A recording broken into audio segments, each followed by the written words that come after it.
Meet Jane, a 43-year-old mother of three who is busy taking care of her family and who goes to her laundry shop business 6 times a week. Being a mom and a businesswoman, she has a lot of things to take care of to ensure that everything is okay for her loved ones and the business that she put up to help support her family's needs. She had been used with her busy schedule when suddenly she felt pain on her shoulder. She finds it difficult and painful even reaching out overhead for clothes and getting dressed early in the morning. When asked how this happened, Jane seemed clueless. The pain just started suddenly, and now it has even disrupted her sleep at night, leaving her drained the whole day.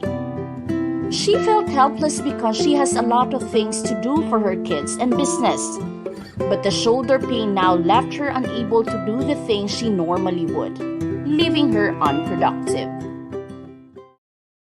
Frozen shoulder or adhesive capsulitis is a painful condition in which the movement of one shoulder becomes limited. This happens when the tissue surrounding the shoulder joint becomes thick, stiff, and inflamed. Do you ever wondered why it is termed as frozen shoulder? This is because the more pain that the person feels, the less likely that she uses the shoulder, without really realizing that this is making the situation worse and making it even more difficult to move. Thus the term frozen shoulder.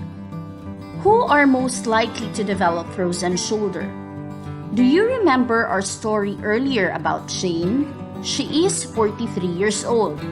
Clinical results have shown that it is more common to adults between 40 to 60 years old. It is more common to women compared to men, and other conditions predispose one to frozen shoulders such as diabetes. It has been shown that 10 to 20% of all diabetic patients develop frozen shoulder. Other conditions would also include history of stroke, hypo and hyperthyroidism, and conditions such as Parkinson's disease and heart disease. In addition, history of trauma or surgery to the shoulder where it was immobilized for a long time also predisposes one to having frozen shoulder. The exact cause of frozen shoulder at present is still unknown, but the risk factors mentioned a while ago increases your chance of having frozen shoulder. There are lots of conditions affecting the shoulder joint. But to help you know if the 5 exercises that I'll teach you later is for you, you should experience the following. Shoulder pain at rest or during movement.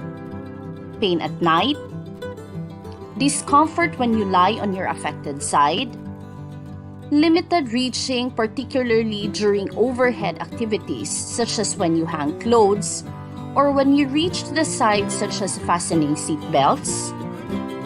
Difficulty doing personal hygiene such as clothing and brushing your hair. Neck pain due to overuse of neck muscles to compensate for loss of motion in your shoulder. And decrease of movement in the affected shoulder compared to the unaffected side when you rotate your shoulder by having your thumb point outwards, when you raise your arms to your side, or when you rotate your shoulder by having your thumb point inwards, whether you do this alone or with the help of someone else.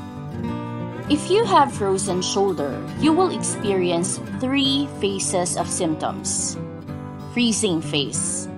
You will experience shoulder pain at rest or sharp pain when you move your shoulder, as well as night pain with sleep interruption lasting from 2 to 9 months. Frozen phase. Pain starts to subside. You will have decreased movement with your shoulder when you do external rotation, when you put your arms to the side, or when you internally rotate the shoulder. These symptoms will last for at least 1 year. Towing phase. In this phase, you will experience improvement when you move your shoulder. This happens for at least 5 months to 2 years. Although frozen shoulder can heal on its own, it will give you 3 years of agonizing pain, with 40% of patients having symptoms beyond 3 years. Thus, effective treatment is needed. The goal of treatment for frozen shoulder is to decrease pain and increase your ability to move. Non-steroidal anti-inflammatory drugs can be used to help with pain management.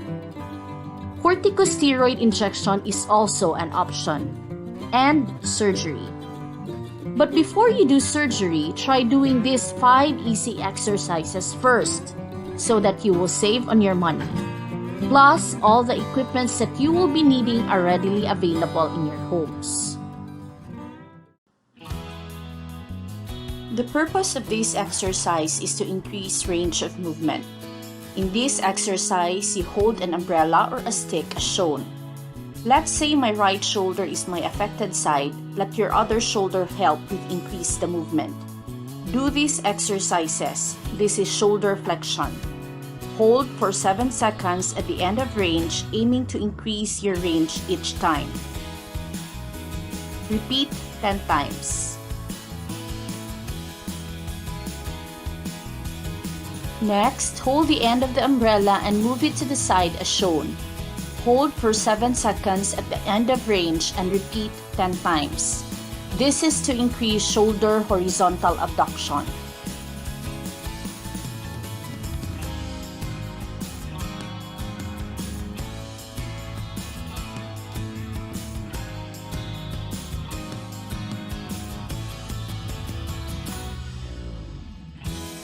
From your side, try to raise the umbrella as shown.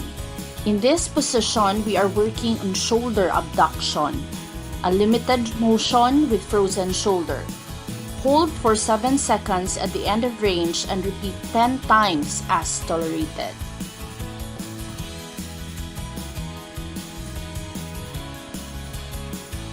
Last, we will do shoulder external and internal rotation. This motion will be painful for you, but try to move your shoulder as shown, applying 7 seconds at the end of range. Repeat 10 times. You can rest if needed and resume exercise when applicable. Remember, there is a need for you to move the shoulder.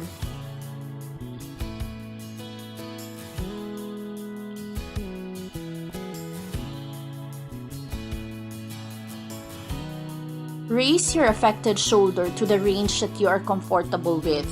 With the use of your good arm, support it and bring it up across the body, exerting a tolerable pressure at your elbow. Hold this for 10 seconds and then repeat 5 times.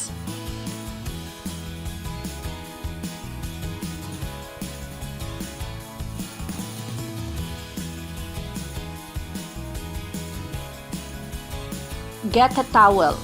Stand straight and hold it behind your back. Since my affected side is on the right, we want to concentrate on the affected side. Try to pull it up upwards slowly upon tolerance. Hold it for 7 seconds and then slowly pull down. Hold for 7 seconds and then repeat 10 times.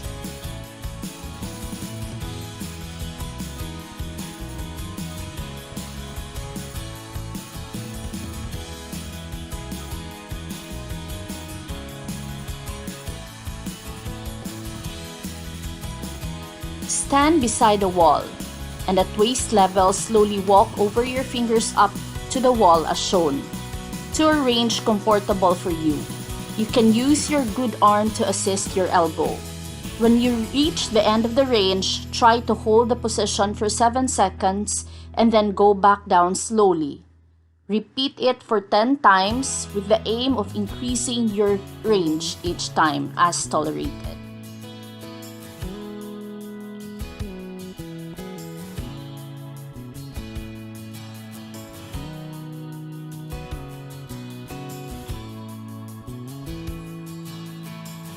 This is the last exercise. Stand and lean over slightly. Relax your shoulders and allow your affected arm to hang.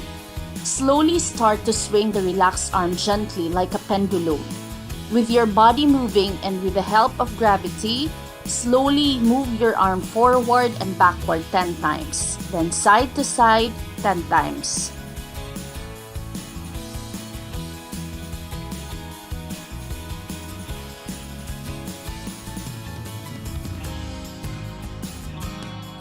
Swing the arm slowly in small circle clockwise.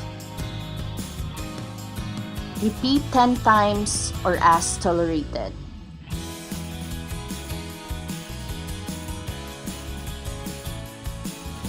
Do counterclockwise. Do this for 10 times.